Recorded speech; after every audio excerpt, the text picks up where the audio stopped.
അപ്പോഴേ ചെറിയൊരു സ്കൂൾ ഷോപ്പിങ്ങായിട്ട് വന്നേക്കും കേട്ടോ.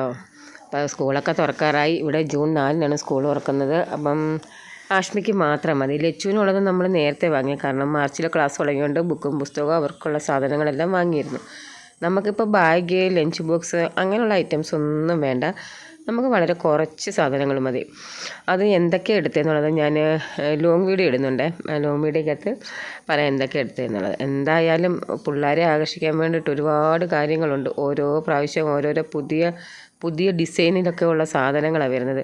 എന്ന് വെച്ചാൽ ഏത് സാധനമായാലും ഒരു കുഞ്ഞ് പെൻസിൽ പോലും ഏതെല്ലാം ഡിസൈനിലാണ് ഇറങ്ങുന്നത്. എന്തായാലും പിള്ളേരെ കൺഫ്യൂഷൻ ആക്കും അവിടെ. കാരണം അത്രയും സമയം നമുക്ക് പോകുന്നുണ്ട് അവിടെ ഓരോ സാധനങ്ങൾ സെലക്ട് ചെയ്യാൻ.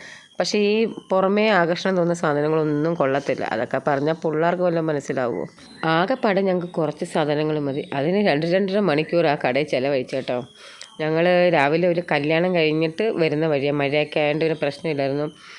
നമുക്ക് ഷോപ്പിങ്ങിനൊക്കെ പറ്റിയൊരു കാലാവസ്ഥയായിരുന്നല്ലോ.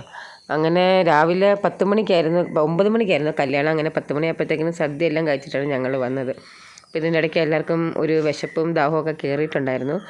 അങ്ങനെ ഞങ്ങൾ ഗൂഗിൾ പേ ചെയ്യാനായിട്ട് നോക്കിയപ്പോഴത്തേക്കിനും മൊബൈൽ ഓഫായിപ്പോയി. അങ്ങനെ അവിടെ നമ്മൾ മൊബൈലും കുത്തിയിട്ടേച്ച് ഞങ്ങൾ തൊട്ടടുത്ത ബേക്കറിയിൽ പോയി ഓരോരുത്തരും അവർക്ക് ഇഷ്ടപ്പെട്ട ഷാർജയും അതും ഇതും ഒക്കെ കഴിക്കുകയാണ്.